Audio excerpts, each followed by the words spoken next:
Bem-vindos a GeoPapers! Aqui nós te ensinamos como se manter atualizado em ginecologia e obstetrícia, mesmo que você não tenha tempo para estudar. Eu sou Fabiano Serra. Eu sou o Jader Burti. E agora nós vamos abordar um tema que é o cisto ovariano hemorrágico, do diagnóstico ao tratamento. Sabe aquele cisto hemorrágico que a gente vê na nossa prática clínica? Recebe ultrassom, tem um cisto hemorrágico, e aí? O que eu vou fazer com ele? Vamos lá, né, Jader? Tema bom, hein? Do dia a dia. Bem no dia a dia. Nossa, isso aí Bem eu recebo dia de mensagem. Apareceu um cisto hemorrágico no meu ultrassom. O que eu faço, né? E poder acalmar esses pacientes também quando esses cistos aparecem, né? Exato. Então explica pro pessoal que tá nos ouvindo aí ou que tá nos assistindo o que é o cisto hemorrágico.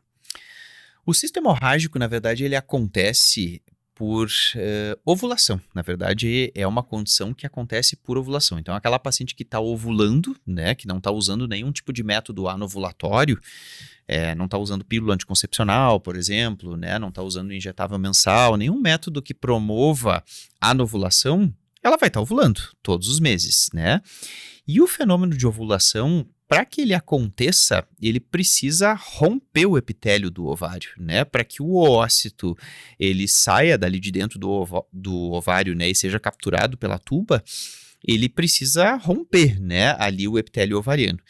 E às vezes, quando esse oócito passa, né, quando ele rompe ali, ele pode pegar um vasinho junto, né? E não é incomum disso acontecer. Às vezes, ela ovula muito próxima ali de um vaso sanguíneo e rasga esse vaso sanguíneo. E quando pega esse vaso sanguíneo, acaba sangrando. E geralmente o que acontece? Depois que sai o folículo, forma um corpo lúteo ali dentro do ovário. E esse sangue acaba ficando retido ali no corpo lúteo, né? Então a gente vai ter aí a formação de um cisto cheio de sangue, é um cisto hemorrágico, ou a gente pode usar a nomenclatura corpo lúteo hemorrágico também, porque é um corpo lúteo que fica cheio de sangue. E às vezes, na grande maioria das vezes, né, na imensa maioria das vezes, é um sangramento autolimitado, porque o próprio corpo consegue tamponar esse vaso que sangrou, acumula sangue ali, coágulo dentro do corpo lúteo, mas acaba parando sozinho. Em raros casos, raríssimos casos, às vezes não ocorre, né, a hemostasia natural ali, e aí às vezes acaba sangrando para dentro da cavidade, né, e aí às vezes a paciente acaba evoluindo para um abdômen agudo por sangramento intracavitário. Eita! E existem casos, além desse abdômen agudo, né? Quais são os sinais e sintomas que a gente pode encontrar em relação a um paciente que tem um cisto hemorrágico?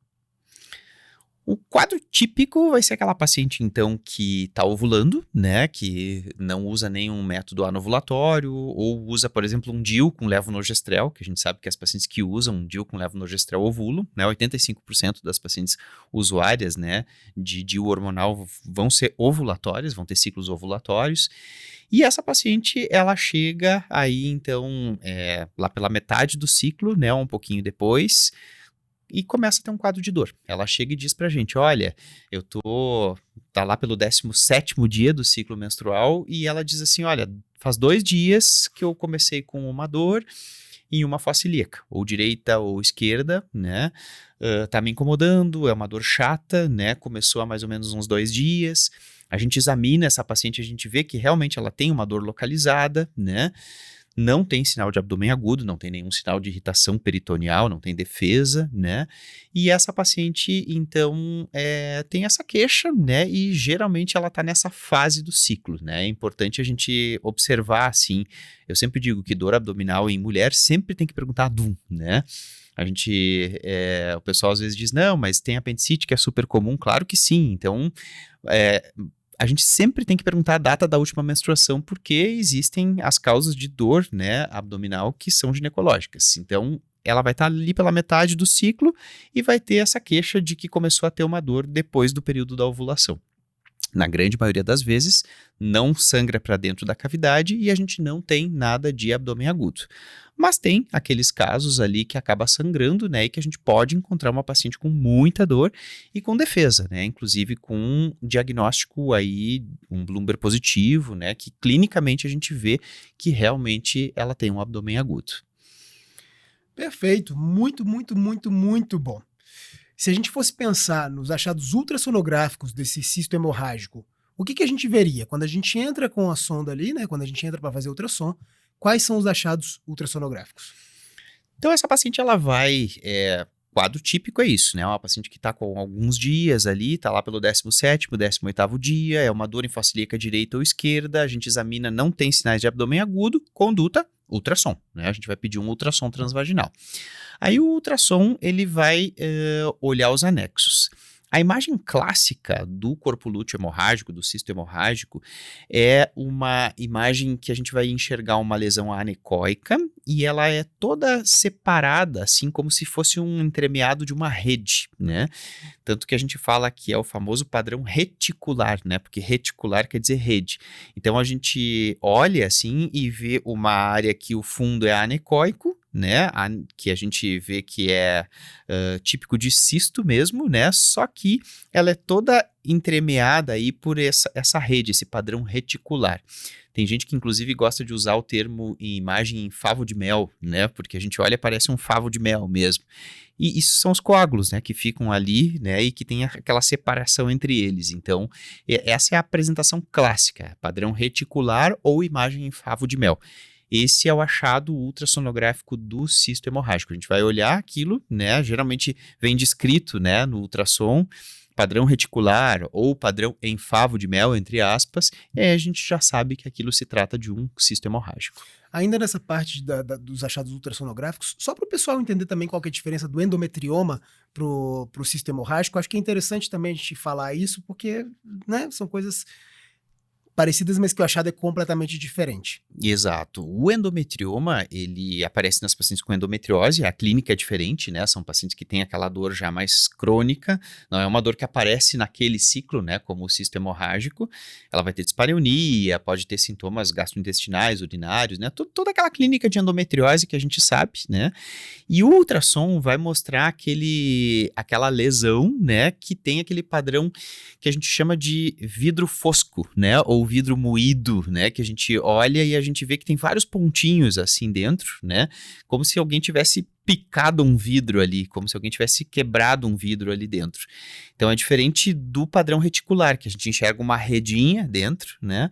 No padrão de endometrioma, a gente vai enxergar vários pontinhos assim, como se realmente tivesse um vidro todo quebrado ali dentro. Acho que é importante a gente reforçar isso, né, Jader? Porque dá para diferenciar pelo ultrassom, né? Dá. Isso é um ponto bastante importante. E tem a clínica, tem a história, tem a mulher no meio do ciclo, tem tudo isso para a gente ajudar no diagnóstico aí. Agora, pensando numa paciente que fez o diagnóstico de um cisto hemorrágico, né? Então ela chegou ali desesperada na consulta com você e tem um cisto hemorrágico no ultrassom, é isso que inclusive a fez marcar a consulta ali com você. Qual que é a conduta e qual que é a orientação para essa paciente? Na verdade, assim, o cisto hemorrágico ele é autolimitado, né? Então, assim, a tendência é o organismo absorver, né, aqueles coágulos, né, fazer a fibrinólise, né, finalizar ali todo aquele processo ali, né, porque depois que coagula vai fazer a fibrinólise e o corpo vai acabar absorvendo. Então, a conduta é conservadora. A gente vai tranquilizar a paciente que aquilo não é um câncer de ovário, né, que é uma lesão benigna que aconteceu pela ovulação, né, e a conduta, então, se ela estiver incomodada com o sintoma de dor, a gente vai oferecer um analgésico, né, um anti-inflamatório. Então, a gente vai entrar com medicações sintomáticas para o alívio, né, da dor que ela está sentindo e também tranquilizar ela que a tendência realmente é regredir.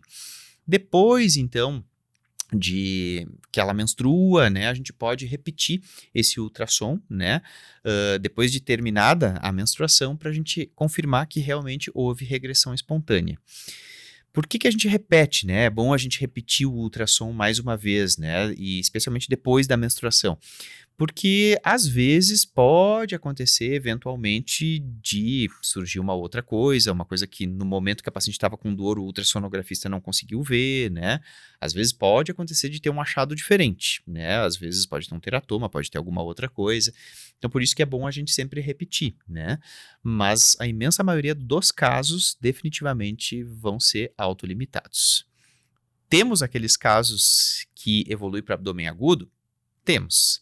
Esses que evoluem para abdômen agudo, infelizmente, a gente acaba tendo que levar a paciente para cirurgia, né? São raros os casos, mas se ela fizer um abdômen agudo, aí realmente a gente precisa levar para cirurgia, porque aí a gente precisa identificar ali primeiro tirar todo aquele sangue que está dentro da cavidade, né? E depois identificar aquele foco que está sangrando. Se tiver um foco sangrando ativamente, a gente vai fazer aí a hemostasia.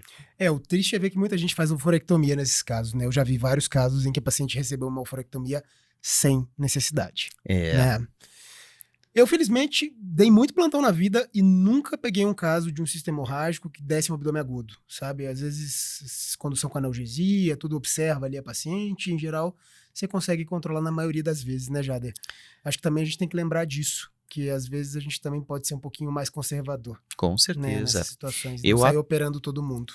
Eu tive 2 casos. Eu tive um quando eu estava na residência e outro depois, na pós-residência, assim, que precisou de cirurgia, porque realmente a paciente tinha abdômen agudo e era assim, ó, de livro, assim, a paciente pulava, assim, quando a gente fazia descompressão brusca, né? Então, assim, realmente tinha peritônio irritado ali, a gente não tinha como não operar, né? E aí, realmente, quando a gente entrou, tinha muito sangue e tinha sangramento ativo, assim, a gente enxergava tipo uma torneirinha aberta, assim. Mas é muito importante isso que você falou de não fazer oforectomia, não precisa fazer oforectomia. Às vezes as pessoas têm essa, né, de não, mas vamos tirar então aqui. Não, né? A gente identifica o vaso que tá sangrando, cauteriza e deu, acabou, tá resolvido o problema, né? E deixa o ovário da paciente, pelo amor de Deus. Deixa o ovário da paciente, ele tem função endócrina, tem função gametogênica, protege ela, protege o osso dela, proteção cardiovascular, então deixa o ovário ali. É isso aí. Certeza que todo mundo que nos ouviu aí agora, que nos assistiu, não vai errar mais, não vai deixar passar aí não vai se desesperar frente a um quadro de um cisto hemorrágico aí, e vai tranquilizar as nossas pacientes que a maioria das vezes realmente não é nada. Significa que ela ovulou, felizmente ela ainda está na menacme, e isso é só um sinal de ovulação. Não é isso, Jader? É isso aí. Então, a todos vocês, excelente estudo, excelente aprendizado, a gente está sempre à disposição. Até a próxima. Qualquer coisa, contatem a gente sempre. Valeu, gente. Tchau, pessoal.